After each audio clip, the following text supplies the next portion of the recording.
right, welcome everyone to our session on understanding adverse childhood experiences, also known as ACEs, and fostering resilience.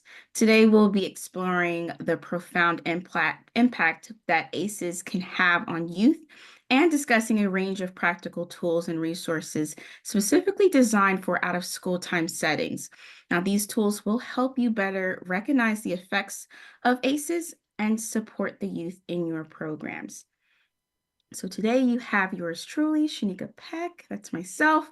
I'm one of the senior TA liaisons on the 21st CCLC NTAC team, and I am joined by Chaz, who will introduce himself. Hello, hello. I am Chaz Summers. I'm a TA liaison for our NTAC team. And I'm really passionate about ACEs. I started my teaching career in a therapeutic school, so a lot of really high ACE scores with those students and a lot of work done with them. So can't wait to dive in and start talking about it. Thank you, Chaz. Me too, especially with our younger youth, but also working with our families. So we'll definitely cover some resources we can use to support not just our youth in our programs, but families as well. So I do want to go ahead and just start by talking about the aim for 21st CCLC NTAC, which is to support everyone who plays a role in the implementation of 21st CCLC programs so that you can engage and empower students and their families. And so we do this by providing evidence-based resources and professional learning opportunities that build the capacity of stakeholders. Now, the 21st CCLC NTAC has multiple priority areas, two of which are programmatic requirements and SEL support.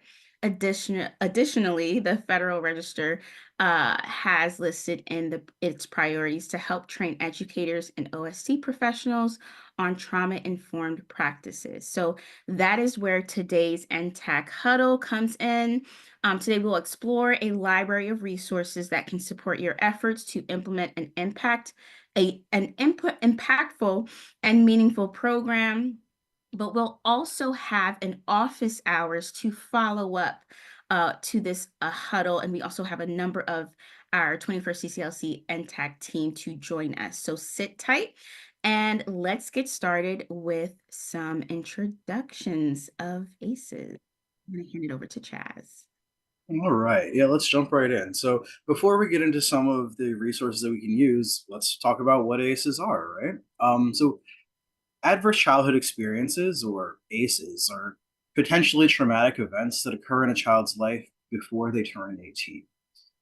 These can include various forms of abuse, neglect, and household dysfunction, such as witnessing violence or growing up with a parent who has a mental health condition or a substance abuse problem. It's also important to note that these categories are not static. In fact, there's substantial research which suggests that exposure to community violence should be added to the existing ACE categories. And there's research going on for a few different aspects of ACEs that could be added. So understanding ACEs is crucial as they can significantly affect both the immediate and the long-term well-being of children as they grow into adults. It influences everything from their emotional development to their physical health. So let's go ahead and examine some of the impacts of ACEs on youth development.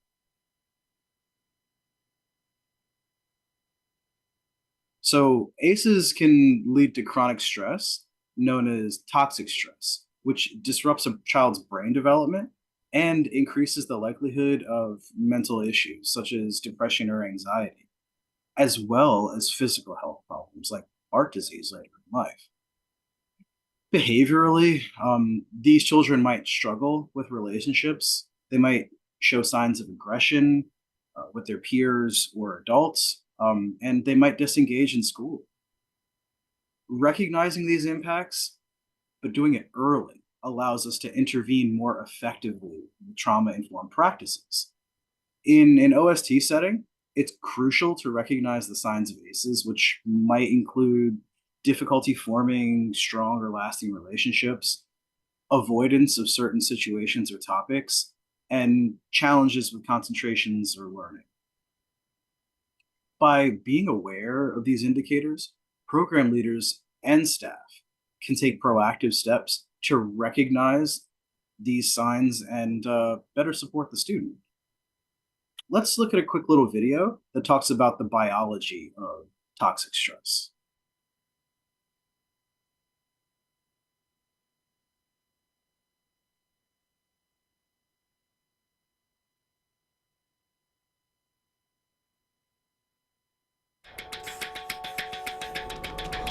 The reality is that we all need a certain amount of stress, a certain amount of anxiety to perform well. If we don't care about that exam that we're going to have tomorrow, we'll probably fail. If we're going to cross the street and a truck is coming at us, we have release of adrenaline. We have release of a hormone that we call cortisol. We want to jump out of there, and adrenaline and cortisol are going to help us do that. So there's that good amount of stress. But if all day long you're feeling like a truck is coming at you, day after day after day, that's going to take a toll on the body. And the amygdala obviously here has greater activation in the PTSD. We were able to image children that had experienced trauma and compare those brain images with children that didn't have an experience of trauma and didn't have symptoms. Right, an exaggerated fear response. An exaggerated fear response with decreased activation in areas that we need to control that emotion, in the frontal areas. Exposure to early adversity and trauma literally affects the structure and function of children's developing brains. So the kid next to them hits them, or the teacher reprimands them in a way that they're uncomfortable with, right? Literally what they're feeling, that activation is like there was a truck coming at them. You can give something that will mask symptoms, right? For example, if someone has a cough, right? You can give them a really strong cough serum that will suppress their cough. But if it's because they have tuberculosis or lung cancer, then what you're doing is merely masking the symptoms while the disease process continues to fester. We know what's happening in children's brains and bodies with the experience of toxic stress. So the question now is, what do we do about it?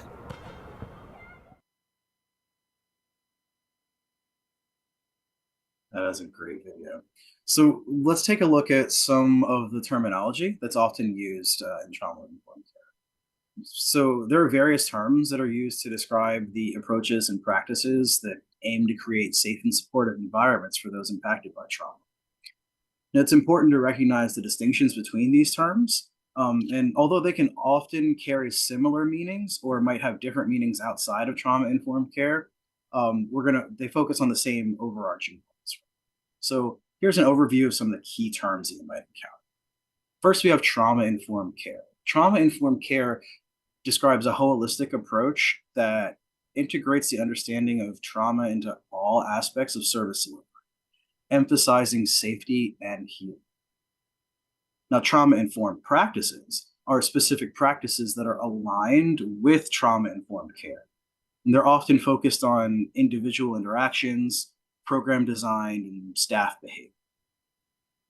But being trauma-aware, organizations at this stage of trauma-informed care, they recognize the prevalence of trauma and they begin considering its impact on both their clients and their staff. Awareness marks the first step towards building a trauma-informed culture, but there are different levels, right? You can increase the engagement that you have with trauma-informed care in your program. So being trauma sensitive is a step above that, right? At this level, organizations start exploring trauma-informed principles like safety, choice, collaboration, trustworthiness, and empowerment.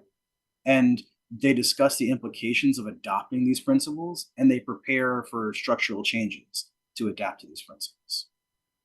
Being trauma responsive means that organizations actively change their culture and practices to respond to trauma. Now, this includes rethinking routines and infrastructure to support trauma-impacted individuals. Now, when you're trauma informed, you have fully integrated and embedded your trauma informed practices throughout your organization.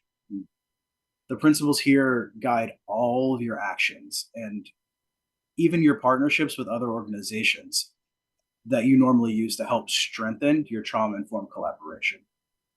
So now let's just dive into the 5 guiding principles of trauma informed care that I briefly mentioned earlier. So we have safety, which means that you're ensuring the physical and the emotional safety of all of your participants. You have trustworthiness, which means that you're establishing trust through transparency, consistency, and honesty in your relationships with your students and the practices that you use in your program. You have choice. You want to empower your individuals with the ability to make choices that impact their participation and their well-being. And collaboration is fostering partnerships between staff, youth, and families to co-create supportive environments. And then empowerment, building on these strengths and providing opportunities for youth to have control and, most importantly, a voice in their experiences. As OST professionals working directly with youth, it's critical to integrate these trauma-informed practices into your daily interactions, your routines, and your program structures.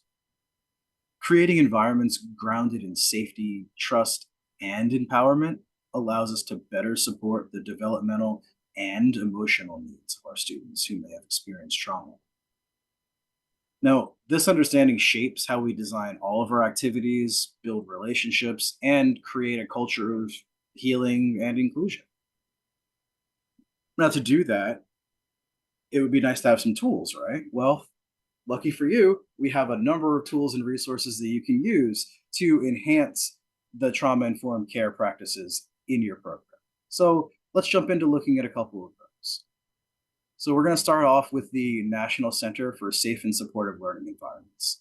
So the NCSSLE offers a comprehensive suite of resources and training materials that can be used to educate your OST staff on trauma-informed practices.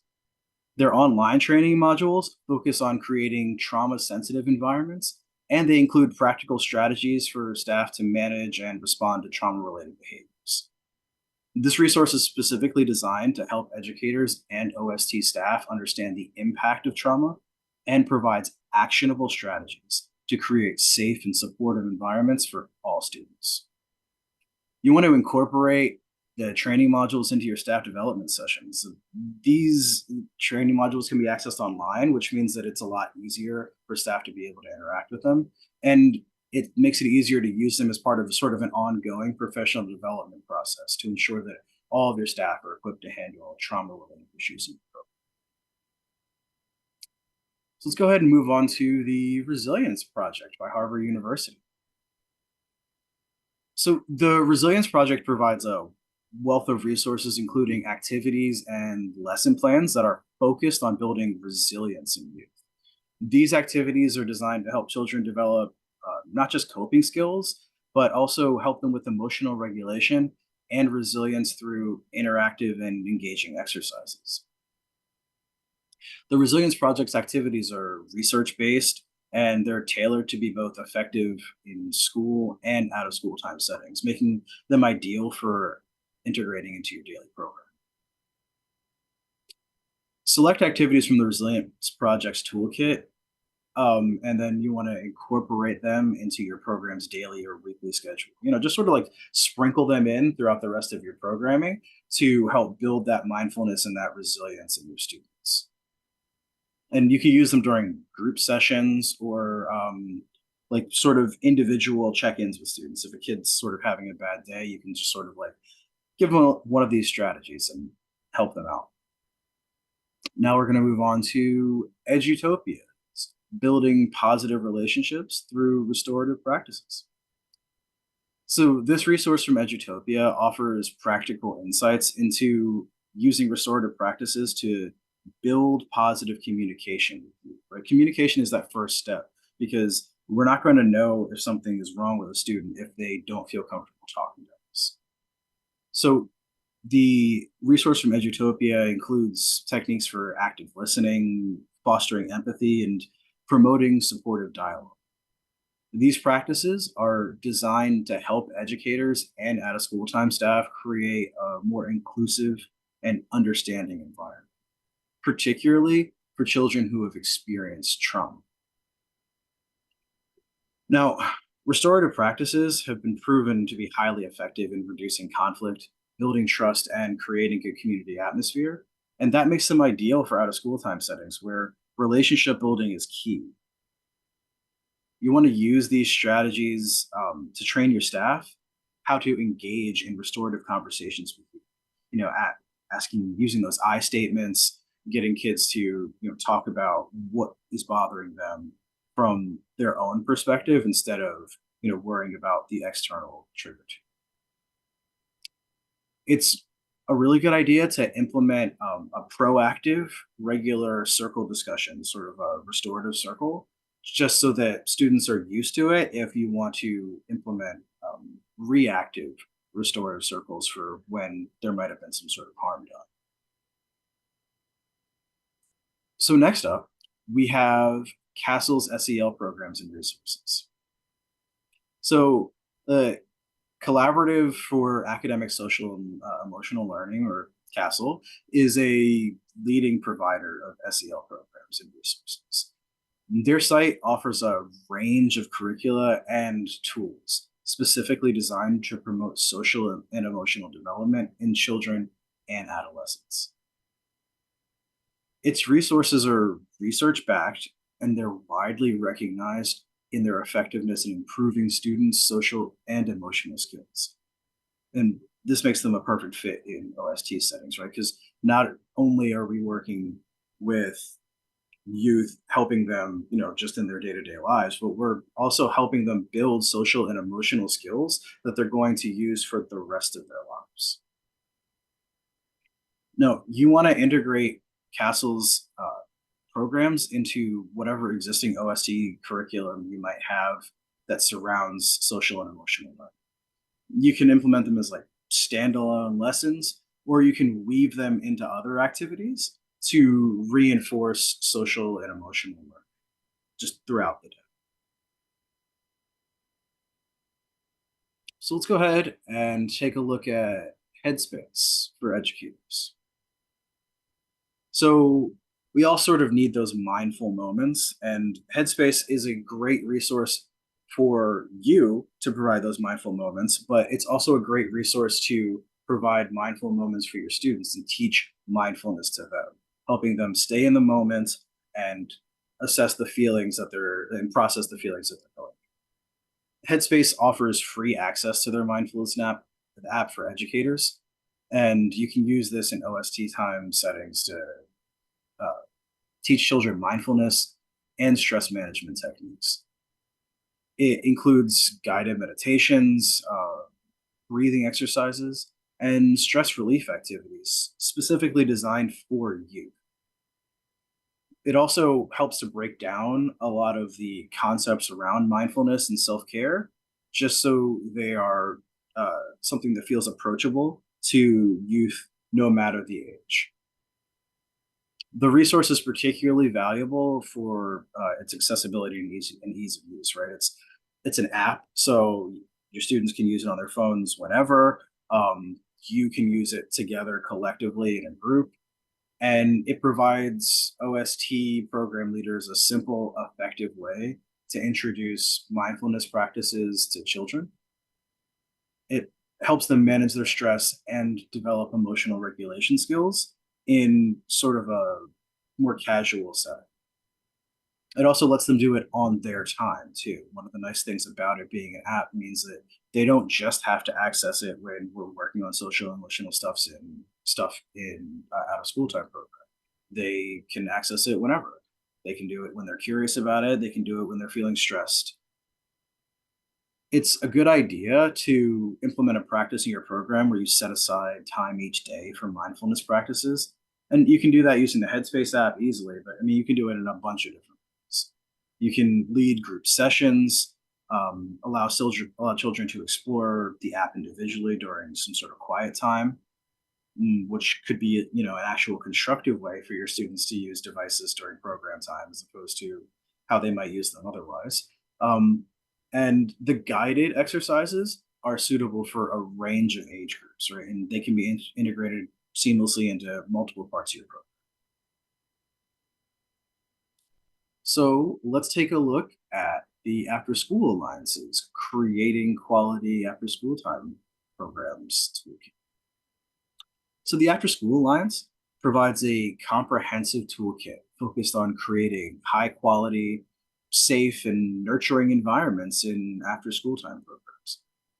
The toolkit includes guidelines on setting up physical spaces, establishing routines, um, building a positive program culture that supports all children, particularly those who have experienced trauma. The resource is specifically tailored for out of school time settings, right? It's the After School Alliance after all. So it makes it particularly relevant and practical to your programs.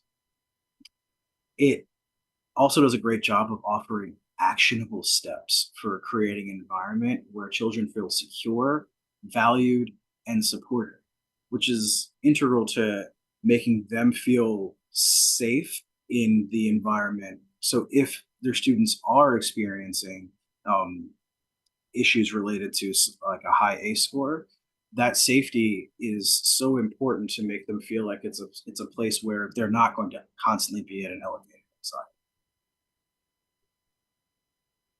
anxiety. You want to use it to assess your current program environment and identify areas for improvement. You want to check out what you're doing, see where you can sort of add little pieces of this toolkit. The nice thing about this is the resources are structured in such a way that you can sort of plug and play when it comes to like, oh, I think that this activity could use a little, social emotional learning stuff. Oh, okay. Let's go ahead and jump into the After School Alliance toolkit and pull something and place it right here. They also have a list of really interesting changes that you can make to your physical space, your routines, and your staff practices to create a more nurturing and trauma-informed environment.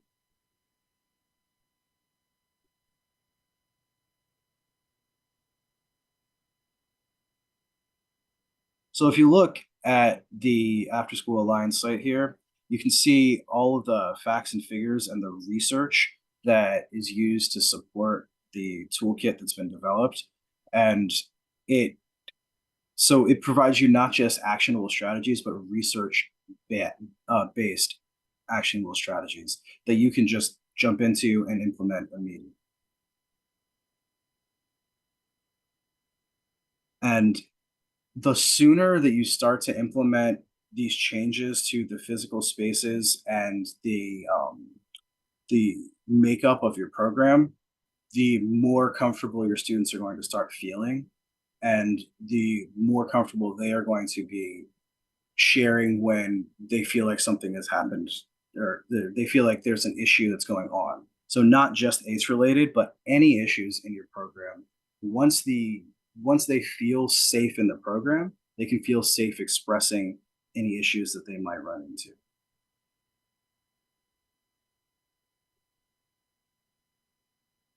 So in conclusion, addressing ACEs in out of school time settings is not just about recognizing the signs, but also about equipping your programs with the right tools and resources.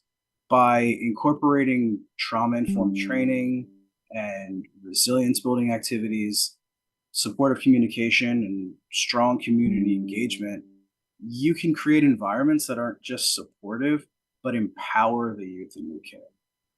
Remember, your goal is to help these children build the resilience they need to thrive, despite the challenges that they've faced. Letting them know that regardless of what happens to them, that they'll be able to not just endure it or survive it, but thrive in the face of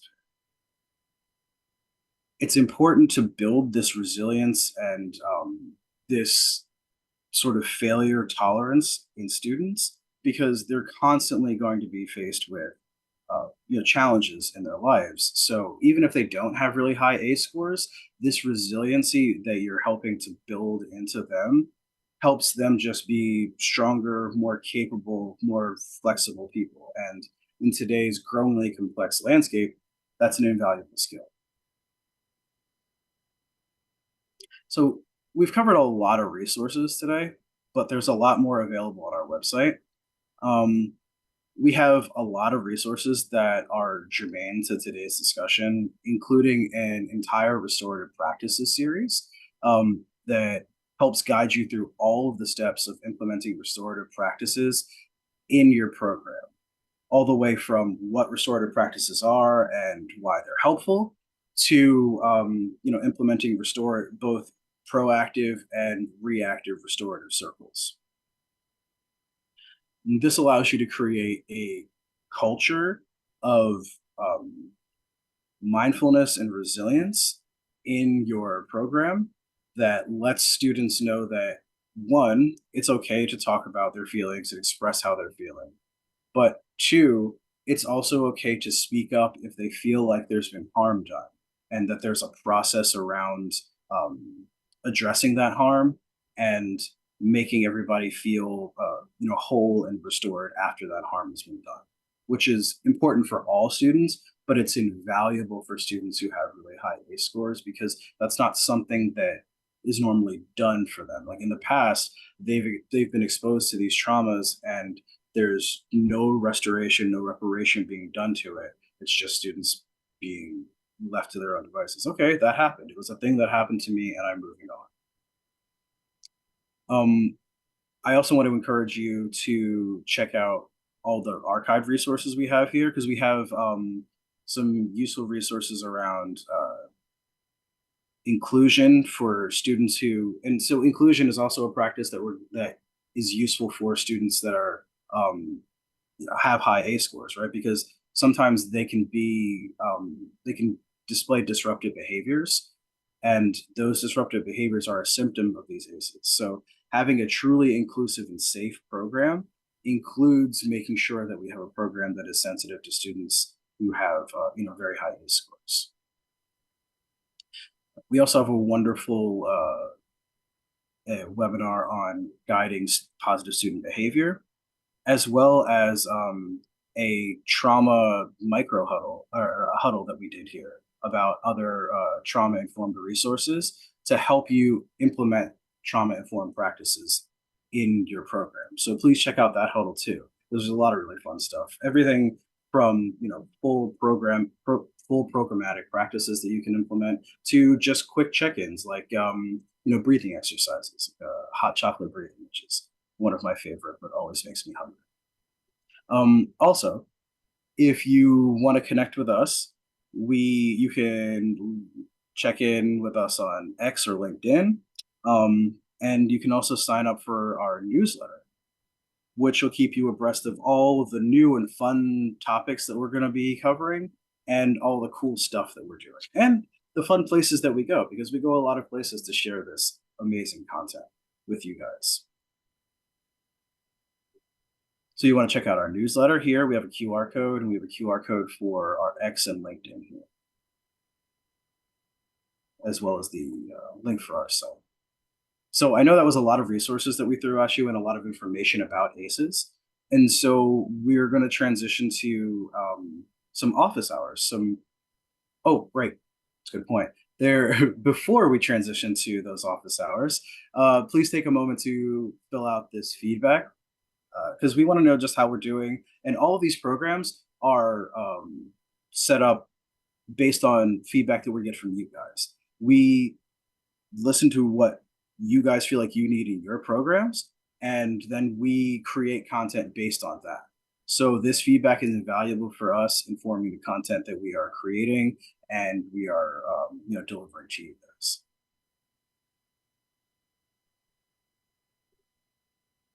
So thank you so much. As you take a moment to fill out that poll, we are going to transition to our office hours, which is an opportunity for you guys to ask a bunch of questions about ACEs or ACE related topics. And our NTAC team is here with a wide variety of expertise to help you address those questions. Thank you, Thank Chad. Absolutely. And also, just a reminder, if you aren't able to sit tight and ask questions during our office hours, all of our sessions are recorded.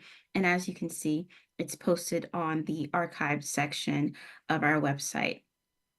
So as you go ahead and finish with responding to our huddle feedback poll, I would love to take this opportunity to slowly transition into our office hours. Like what Chaz mentioned, we will be focused on additional supports in terms of ACEs and how we can best support our students and families within our programs. Now, before we get started with our office hours, here are just a few reminders about this session. Please, please, please get a chance to take the chance to introduce yourselves in the chat box.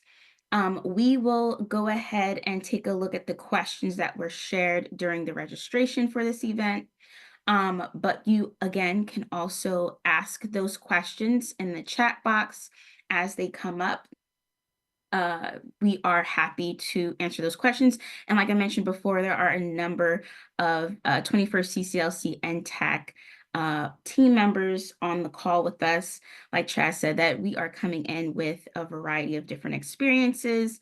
But this is also a great opportunity for you to share your best practices as well and collaborate on any questions that may come up.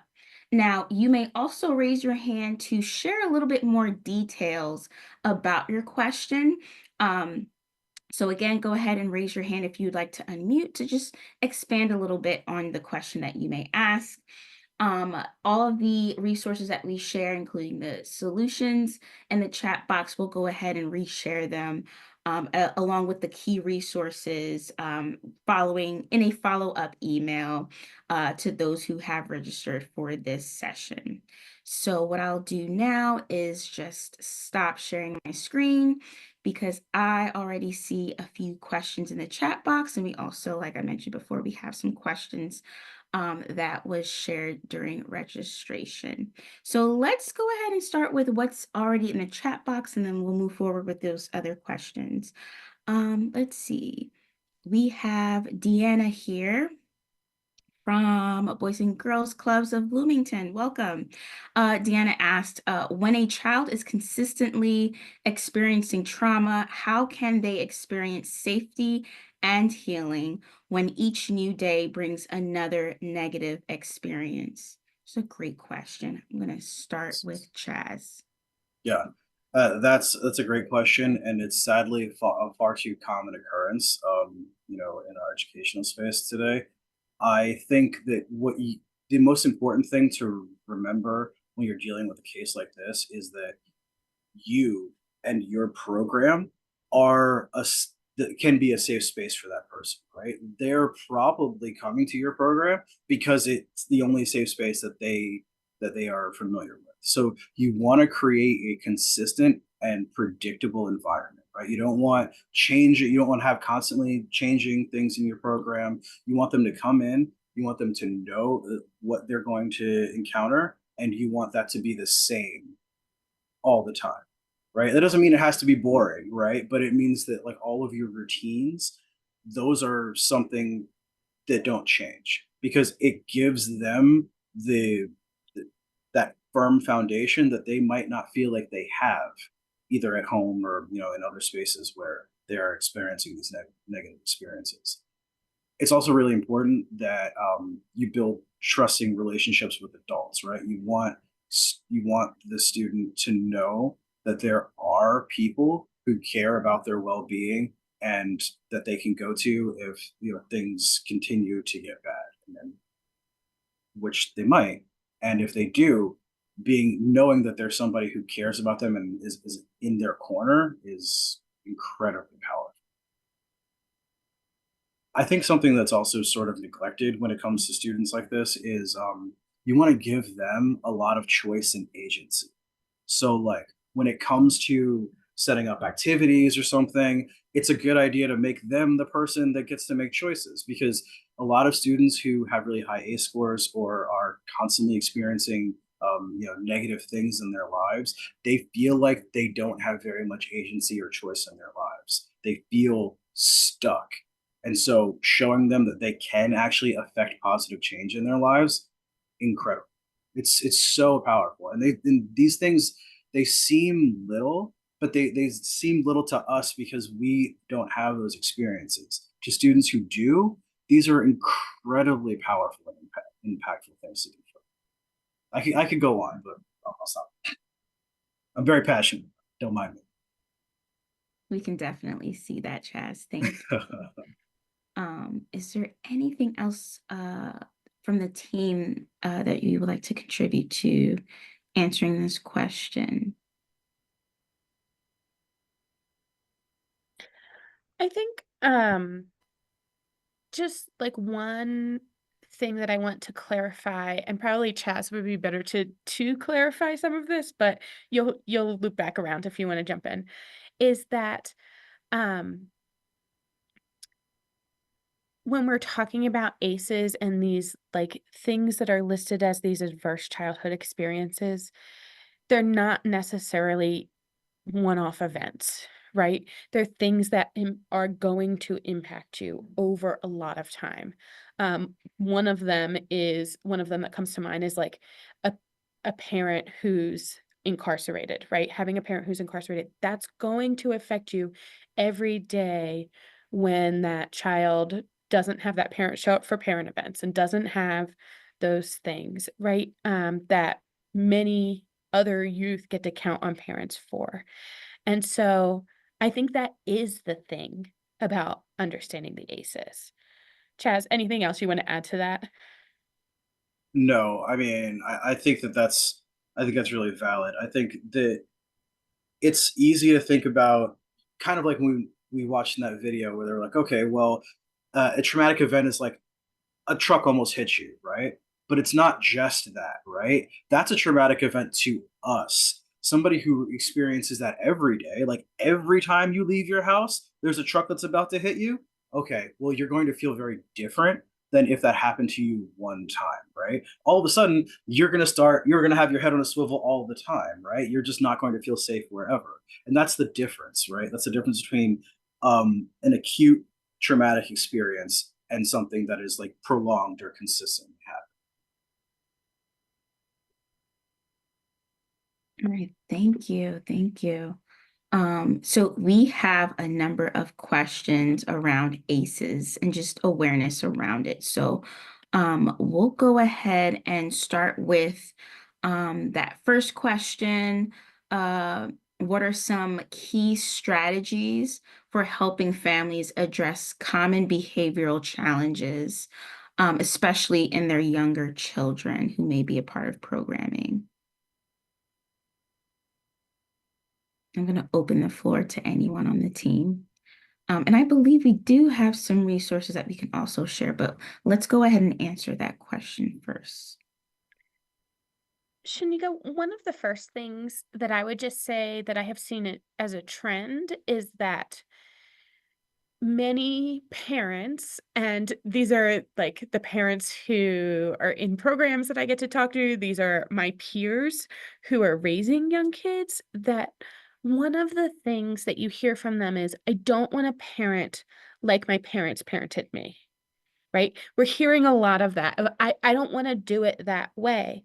But they recognize they still need to do something and they don't necessarily know what, because they recognize the harm of how they may have been parented. And yet we know young people thrive in some of the things Chaz was talking about, in routines, right? In consistency, in those types of things. And I think having those conversations with parents, especially if you have strong relationships where you have the open door to talk about that, can be really helpful in talking about, okay, so what are the routines? Because sometimes in that we don't want to parent in the ways that maybe we were parented. We go to this complete other side of the spectrum where we're letting young people do whatever they want, especially young children.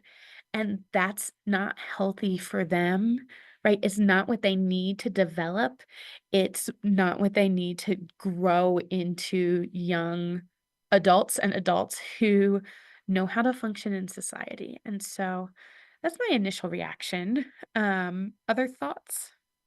Yeah, I couldn't agree more. I mean, you hear a lot of parents that are like, "Oh, well, I don't want to be as harsh as my parents were," and so to them, that automatically translates into very few boundaries, you know. But there's nothing wrong with establishing clear and consistent boundaries. You don't have to be rigid about it, you know. You don't have to be a taskmaster or anything, but you need those clear boundaries for your youth. I think that it's also really important to implement some sort of positive reinforcement for kids because it's easy to when a student or when your child is evincing some sort of negative behavior to do some sort of punishment or be punitive or speak up then, right? But it's also incredibly powerful to recognize something positive that they're doing just randomly in the moment, like maybe the kid never puts away the dishes, right? But or like puts their dishes in the sink, and then they do it that one time. You're like, oh, hey, I saw that you did that, and that was really awesome. I really appreciate that. That makes my life easy. Noticing those little things in the moment and then just praising them, that those little positive reinforcements really add up because it gives the kid a little spike of like, oh, okay, that's a good thing. I want more of that good feeling that I just got from that interaction with, my parent or authority figure. Let's continue to do these positive things. So I think positive reinforcement is really useful, a really useful tool, and it doesn't have to be anything huge. It doesn't have to be like throwing a party every time they clean their room or something like that. But even those little things. Absolutely. And just to add on to that, and Hillary, you mentioned this before too, because when we talk about how we can support our families, I immediately thought about what is being talked about right now, right, with gentle parenting. And oftentimes we're using language or terminology that we actually aren't too clear about. And so we can start the conversation with families, but I have found that it's really important that we reach out to an organization or a professional to help us clearly communicate what this looks like for our youth and their families, but also how it translates into the school day and our OST program. So in the past, I've partnered with the Father Center, because at the time, for some reason that year, a lot of our young men and boys they were going through some things. And so we were all able to talk about it and have a conversation about it. But we found that because there's a lot of techniques already out there, but there's also misinformation on how to implement those techniques or the terminology around it. And so when we got the professional from the Father Center to come in and not just train staff on how to have this conversation or what these techniques look like, but they also worked with parents, right? Because a lot of our parents, of course, we didn't receive a book on how to parent, right? So it's kind of hard to just assume or just quickly adapt and pivot and just know when to use these techniques and just be great at it. And so sometimes you may need to just reach out to that professional or again, those organizations that already have these techniques and language clearly defined so that it is consistent across the board. There is a resource from the CDC around just the essentials on parenting. Now, that resource is really focused on toddlers and preschoolers. So I highly encourage you to take a closer look at your community and see what other organizations are out there who can come in and support you as you discuss those key strategies for helping your families to not just, again, address those behavioral challenges with younger children, but our older children as well, right? Because those behaviors show up everywhere. And it's really important that we're all on the same page and we're consistent. So I'm just going to go ahead and drop that link in the chat. Was there anything else that we would all like to add? I see Michelle, also a member from the 21st CCLC NTAC team. She shared, I think it's important to know how to recognize triggers, trauma, flare-ups, teach youth to identify a self-soothing behavior to relieve stress, Absolutely. And sometimes as an adult, especially if you're from the community, and this is something I've experienced myself, I had my own triggers. And sometimes that would show up in the classroom or during programming. There's certain things that would just trigger me. And so my response to that situation may not have been extreme for the youth, but it was extreme for me. And so how we show up in the classroom or the program space, sometimes our own triggers can also influence our reactions to that as well. So thank you for adding that in there, Michelle. It's really important that we keep mind of ourselves, right? ACEs isn't just for our youth. We're also thinking about ourselves, right? So now I'm not saying to use that as a tool to diagnose yourself, but it's great to use to stay well informed about how we show up in the program space. I'm just gonna open the floor to the team. If there's any last comments, again, I'm gonna drop that resource in the chat. And then if there isn't anything else to add, we can move on to the next question. Yeah. All right. Next question. I'm going to jump around here. Being that we brought up ACEs, right? This whole thing is focused on ACEs. Here's a question here. How do ACEs intersect with social determinants of health, such as socioeconomic status or access to healthcare, in predicting long-term outcomes for youth? Great question. Let me open the floor to the team. I'll go. So I mean, it's important to realize that like ACEs don't occur in isolation. They're often influenced by like these larger, broader social determinants. You have youth from low income households, for instance, that they might be more exposed to stressors like housing instability, food insecurity, or parental unemployment. And all of those increase the likelihood of experiencing ACEs. Um, Another big one is limited access to healthcare because it reduces opportunities for early intervention in mental health and support, in addition to whatever other trauma that might cause with like some sort of health related incident in families. There's a lot of research that shows that children from disadvantaged backgrounds are more likely to experience multiple ACEs, and that has a a deleterious cumulative effect on your mental health and your physical health, quite frankly. Um, these kinds of kids are more prone to developing stuff like heart disease, depression, substance abuse disorders.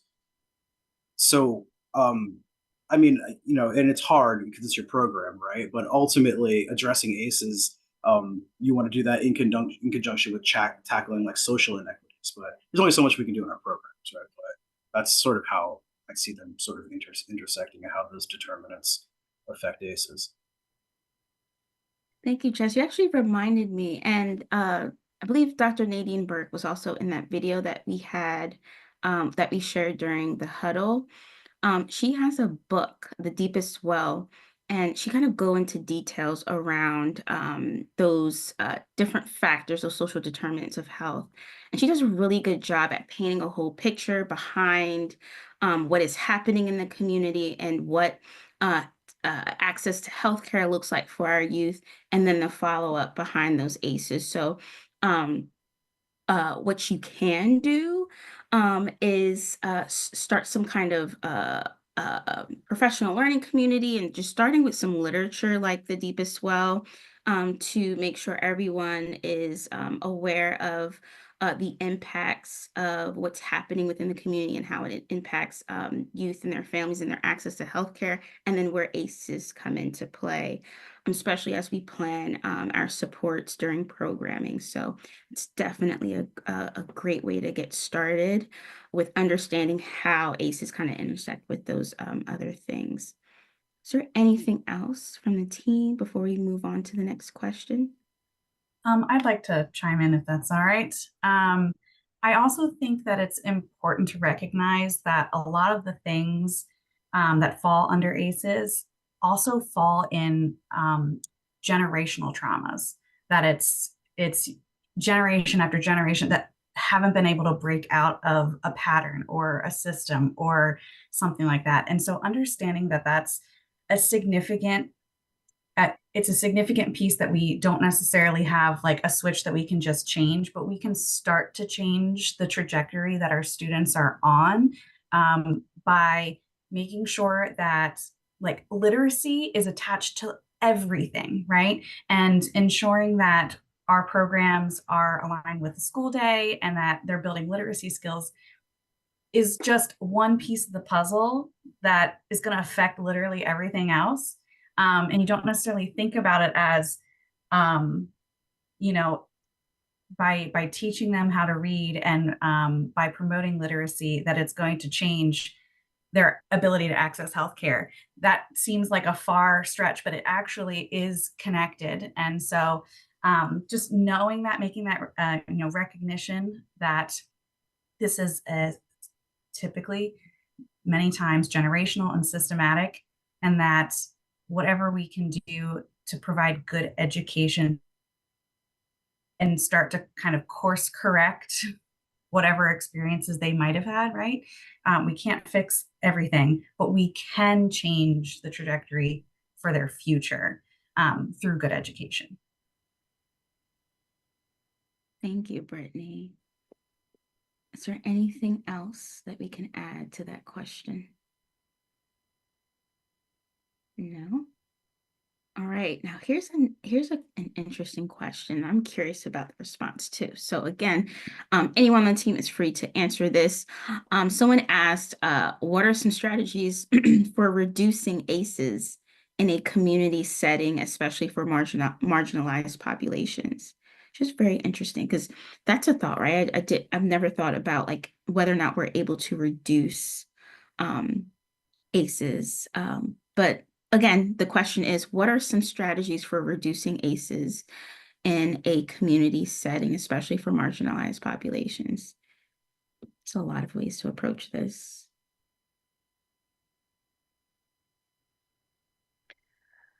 I mean, this may seem like an obvious statement, Shanika, to start, but you can't solve community problems without the community, right?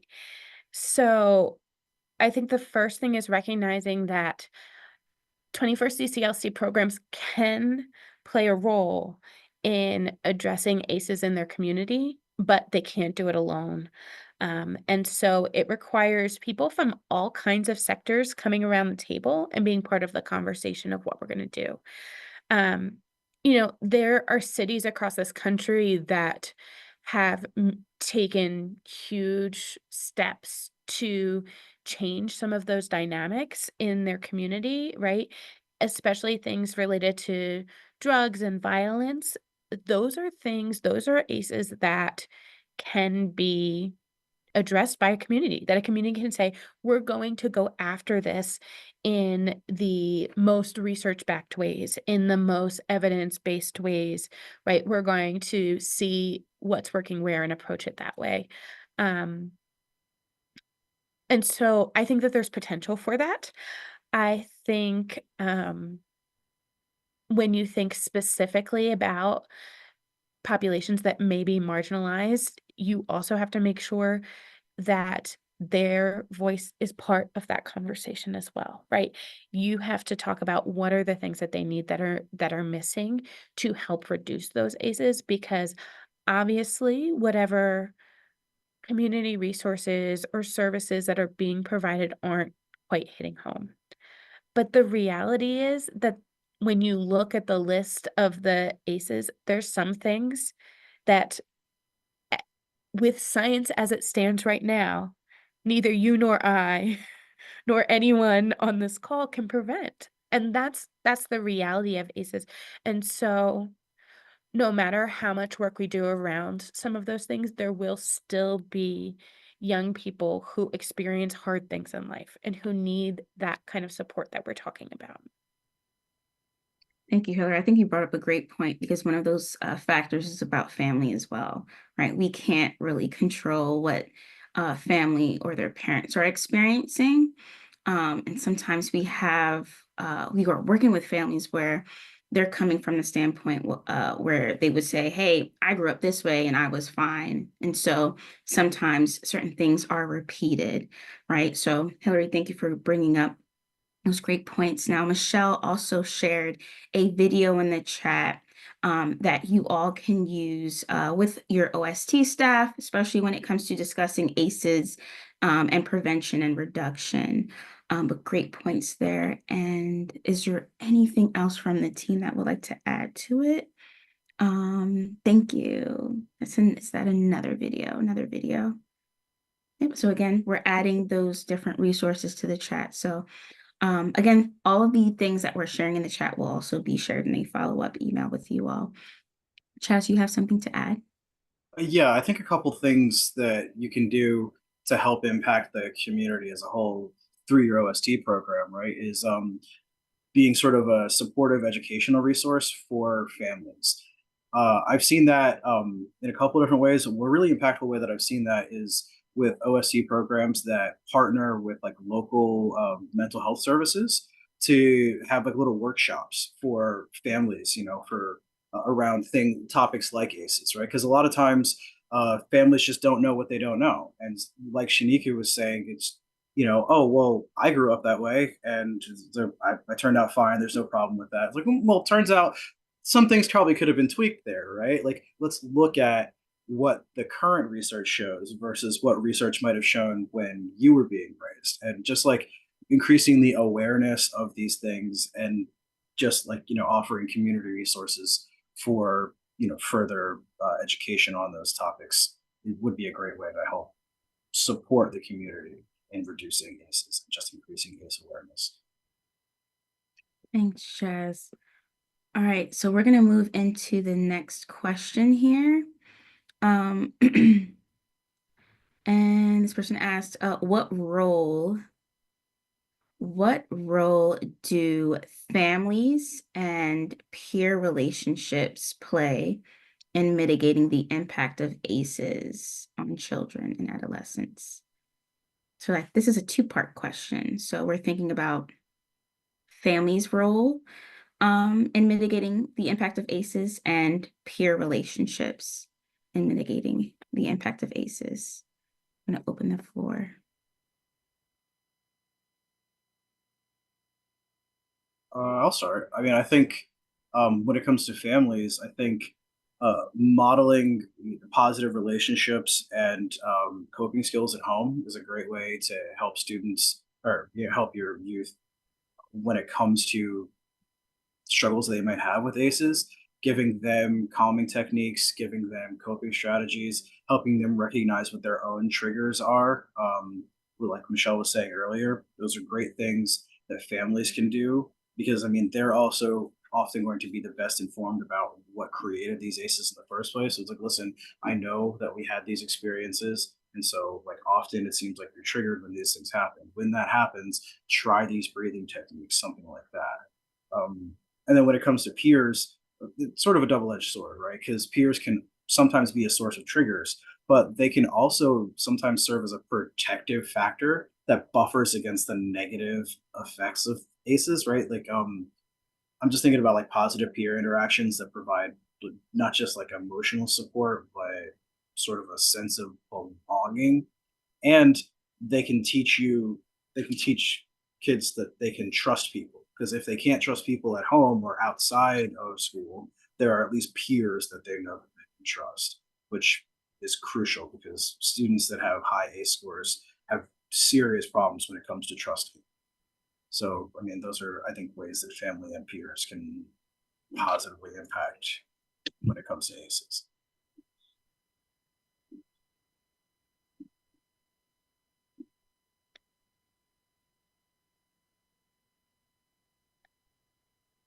I was gonna, Michelle, do you want to go first? Or if not, I have some things. Go ahead, Go. then I.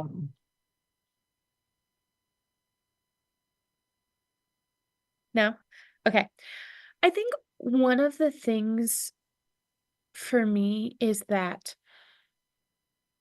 parents have so much of the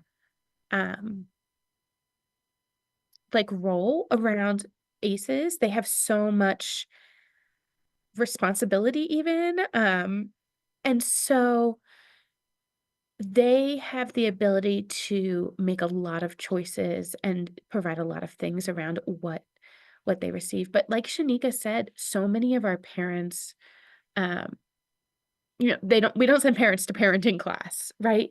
They don't necessarily know what are the things that have that kind of negative impact on their children. All of you, this is a kind of small example, but I suspect that every person on this call has at some point in time, because you work with children, completed some kind of child abuse and neglect training, right? You know what it is, you know how to identify it, right? You know how to report it as is appropriate in your region. Um, we Parents don't have that same experience, and so a parent may not even necessarily know that this thing is impacting my child, right? One of the things that's on this list is your mother being treated violently.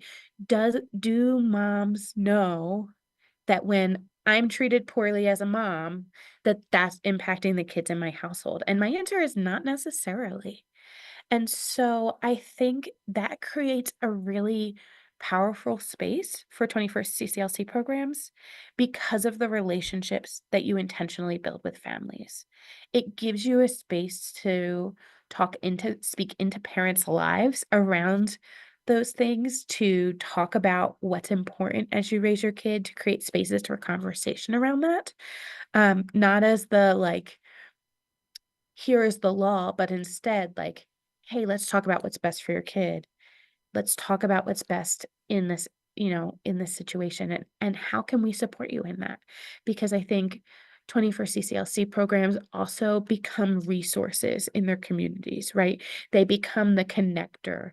And you may have a parent who is experiencing mental illness but doesn't know what the resources are for them, right? They don't know what they are. And so I think parents can very much play a role in impacting those ACEs, to answer Shanika's initial question. And I think that as you think about youth related to that, that it's also just kind of goes into those same spaces of like, youth can speak into each other's lives in very positive ways or in very negative ways. A lot of our out of school time programs like are talking to young people about like what it means to be a bystander or what it means to like stand up against things that they see that are bad in their community. And I believe that when we're good listeners, youth voices are so much more powerful than the adult voices in the room, even though we spend a lot more time listening to them. And so I think there's space for youth to make those impacts in their community if they're empowered and listened to and equipped to do so.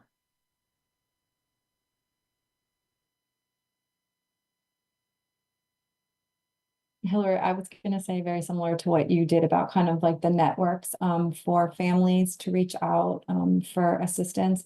But then also when I was a school counselor, a lot of times I would work with families that they would have these conflicts and there would be a lot of things going on in the home. And so it was really hard for them to look outside of that and try to find simple, fun things to do together that made like a positive, built that positive relationship with family members or with mentors. And so that was always really, because they'd always say, well, I don't have money to do that. And it was always really important to try to find like simple ways that families could, do something positive together to help kind of lift up maybe some of the negatives that had happened in the past. And I just want to add off of something that Hillary mentioned, alluding to like whether families are even aware of how they're being impacted or how their children are being impacted by what they're experiencing. The conversation around trauma feels pretty new still. I mean, it's been a couple years now that it's kind of come to this forefront.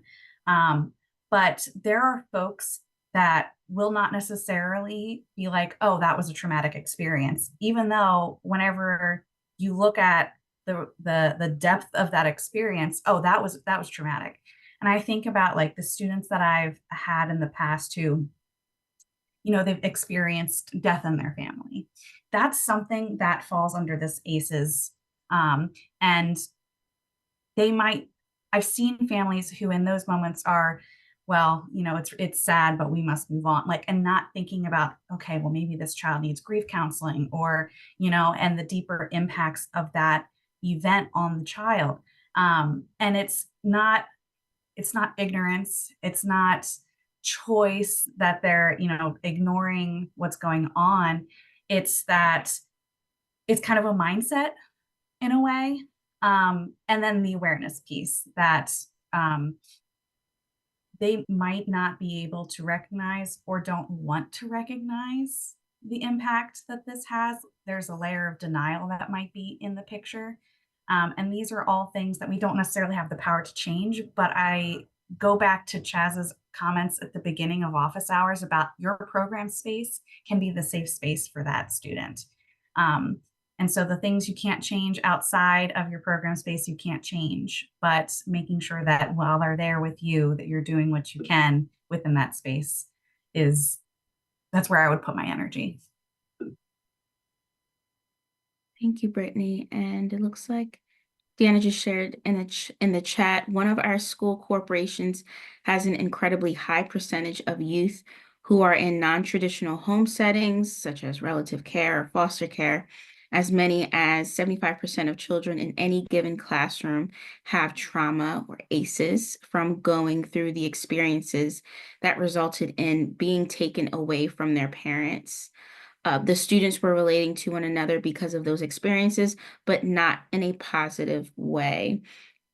In response, students are now provided with mental health services and therapy during the school day. The most difficult part is getting parental consent. That you're bringing up a lot of really important points here. Let's continue our conversation around parents, right? And this actually connects to the next question I was going to ask. So thank you, Deanna, for sharing in the chat. Let's talk more about our parents here, right? So what can we do to address that? And also, how does understanding ACEs inform what we do in terms of family engagement in the program space? So I'm going to go ahead and open the floor to you all who like to start. Hillary? So, how with young people, when we start to build our recognition of their adverse childhood experiences and then how that impacts their behavior, we then adjust our expectations around that. We've said already today that, well, we recognize that oftentimes that is generational, right? It's impacting them across generations. It's what their families are experiencing. It's what their parents are experiencing. And I think sometimes we forget that even though those parents are adults, we can do the same thing for parents, right?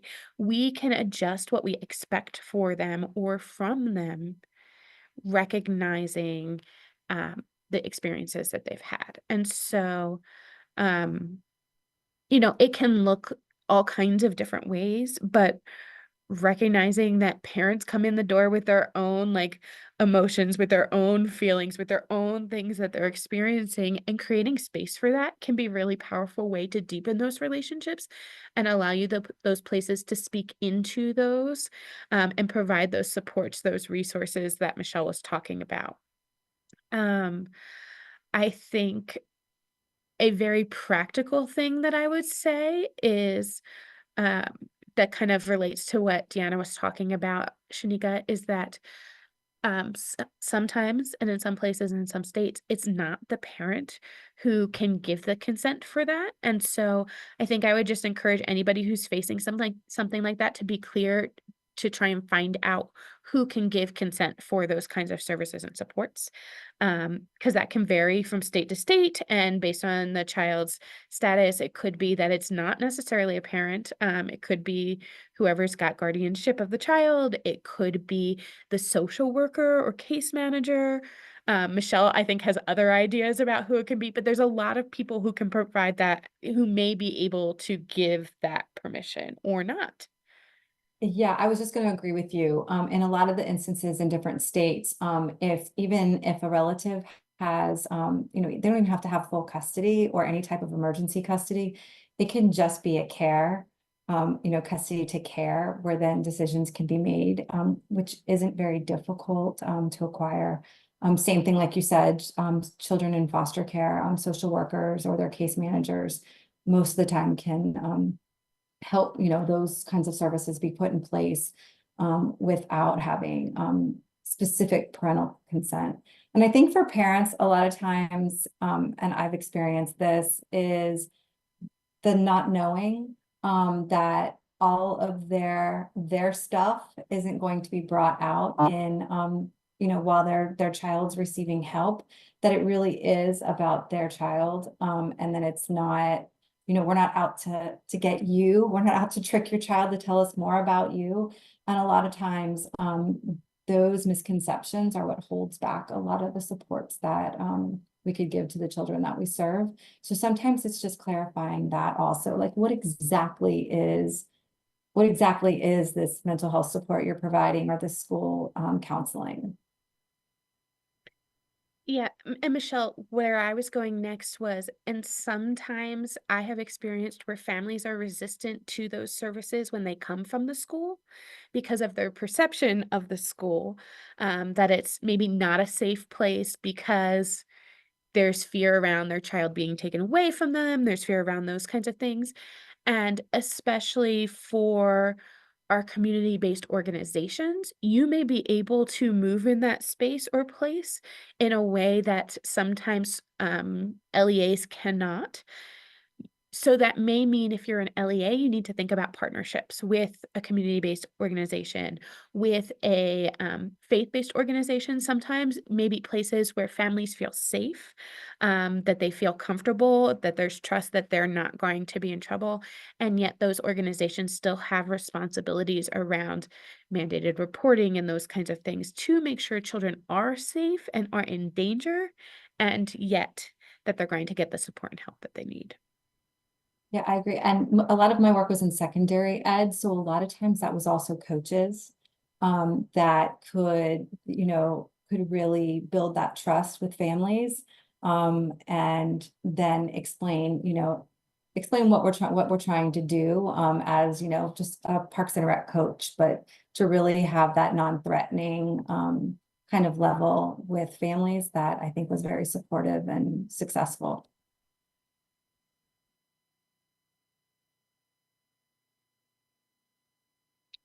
Thank you. And I think we're kind of already on this topic here, but are there any other additional resources or services programs can share to support families and caregivers, to support youth in, their experiences, or if you go back a little bit, appropriate behavioral or mental health care? Are there any additional resources that we can share? I can rattle off a few, and I hope that other people have a few more.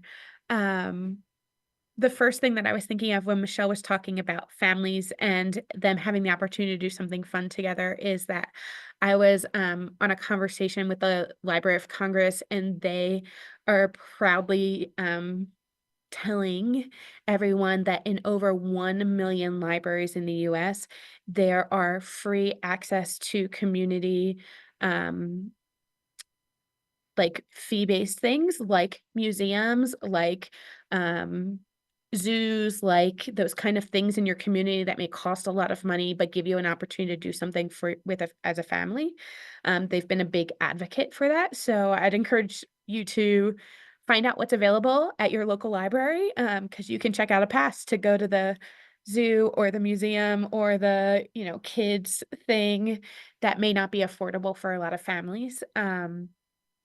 I think other resources should include thinking about things like, could you even offer some of that, right? Could that be part of what you're offering as your program?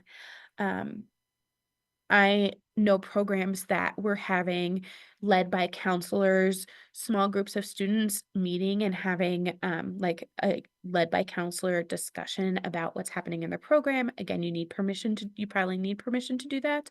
We, when the program that I'm aware of, had to get permission to do that. But it was a really great space, especially for older youth, to talk about their experiences in a structured way.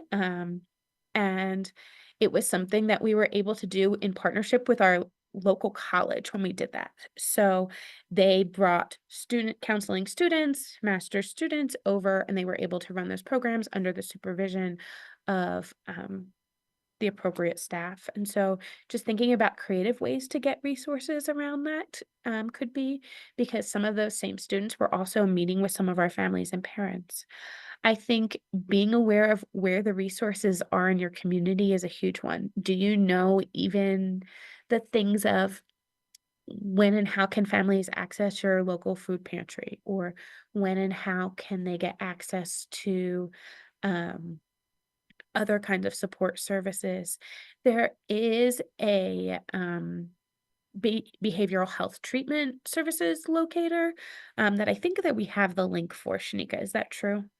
That looks across the nation at where those Okay. resources are. But I'd also encourage you to check with your to check with your county, because a lot of times there's additional resources that may not show up on this list that are available in various counties in states across our nation. I think also it's a really great place to connect with the school day, and be a sharer of the resources, because sometimes you will find in programs that they have counselors who are willing to come down and facilitate perhaps a conversation after school with young people around a certain topic, or to provide some kind of support. In one of the schools that has a 21st century grant in North Jersey, they have their counselor come around to each group of students throughout the week and do some social emotional learning activities with them, some things around mental health, and then uses the information from those activities to actually do pull out counseling during the school day. And so that it's a beautiful mix of like how they've combined what's happening after school and the school day to provide those supports for young people to help them um, learn coping skills to deal with those things that they're facing at home. Thank you, Hillary. You actually reminded me of a resource that I've used in the past as a teacher, and we also worked with the school therapist. But there's another locator that you can use. It's from findhelp.org. And as soon as you arrive on the landing page, you just enter the zip code, and then it'll bring up all of the programs, whether it's focused on financial assistance, those food pantries that Hillary mentioned, any medical care, or things around education, work, legal items, the list goes on, health, money, things like that. The locator actually just helps collect all of that information for you, depending on, again, your zip code, and then just, look through the list and see what makes the most sense to move forward with, as you decide on like what organizations you can reach out to or professionals you can reach out to for further assistance. Or you have it. I'm going to add one more thing to that list is specifically around mental health. Don't forget that you can dial 988 or text or call 988 for mental health support. And so to find out what resources are, to get to talk to someone, much like you would use 911 for medical emergency.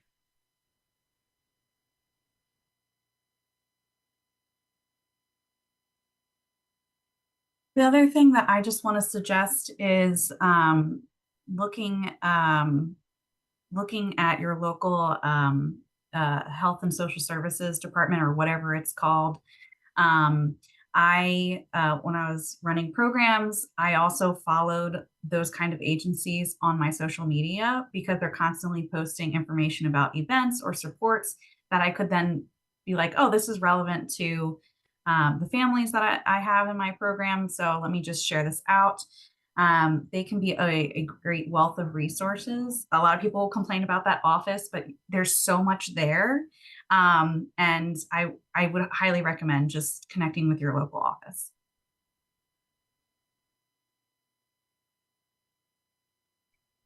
All right, thank you, team. Hopefully that was enough resources to at least get you started. Um, what we'll do is we'll kind of switch gears just a little bit. And let me see what else is asked here. Here's another question here. So we're kind of moving away from, the additional resources and supporting families. Here's another question, just more focused on the effects of ACEs. So someone asked, what are the gender-specific effects of ACEs, and how might boys and girls experience and respond to trauma differently?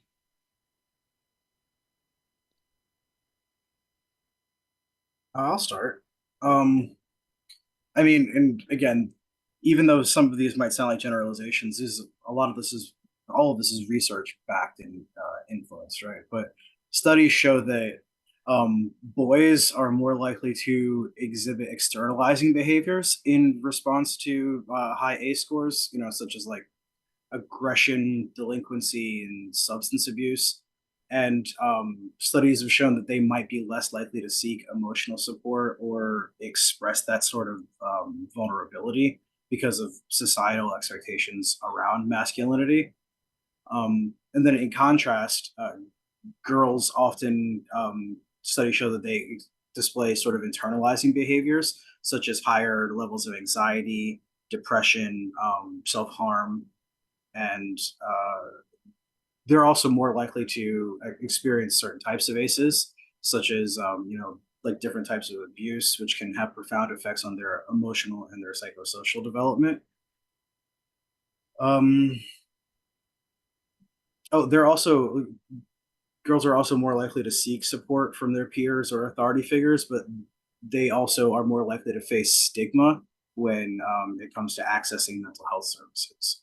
So I mean, it's probably like if you're looking to do sort of specific interventions for one population or over another, it would probably be better for programs for boys to focus on healthy ways to express emotions and manage that anger.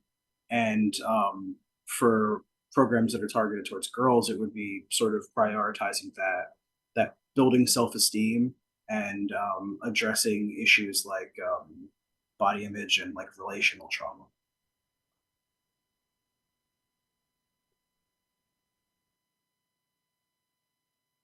Speaking on research, in the past, so the school where I worked, they also partnered with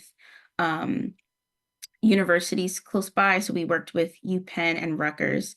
And those two schools were focused, well, one was focused on supporting young girls and the other was focused on boys. And so after they've conducted a couple of research, and we worked with them for a couple of years, and based on their research and what they observed in our particular school environment, they were able to discuss with us strategies that we as teachers can implement and residential life counselors can implement out of the school time. That was where we learned that a lot of the young boys in our group were relational learners.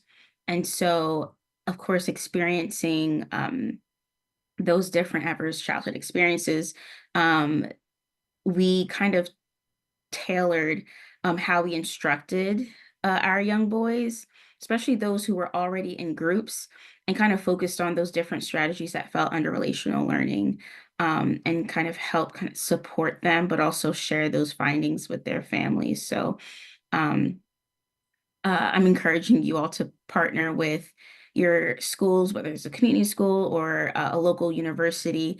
Chances are they are still doing research on these two topics in different areas, especially as we look at gender-specific experiences with our youth. So it was really helpful. And I think that if is there anyone else who would like to share? Because I think we can kind of pivot into what else we can do to inform our program practices in terms of ACEs and a number of things. But is there anyone who else would like to share? Brittany? Yeah, I just want to add, so yes, like there is definitely things that we see that are associated by gender, but I would just encourage everyone to remain open-minded, that there's gonna be children out there who identify as female that might show physical aggression. That it's not necessarily a hard rule, that anybody could be affected in by any of the ACEs and exhibit any of the possible behaviors as a result of those traumas. So just keeping that in mind, I think remains important, especially nowadays, where we have a lot of students who are because there's a greater comfort or not comfort, but like they're more vocal about who they are and trying to figure out like who am I, what's my identity, and so just keeping that in mind can be important because we don't want to discount, you know, the female student who has shown the physical aggression. Just keeping that in the back of our minds, I think, remains important. Awesome. Great point, Brittany. Thank you for bringing that up. Is there anything else we can share that would help programs inform their current practices to support youth?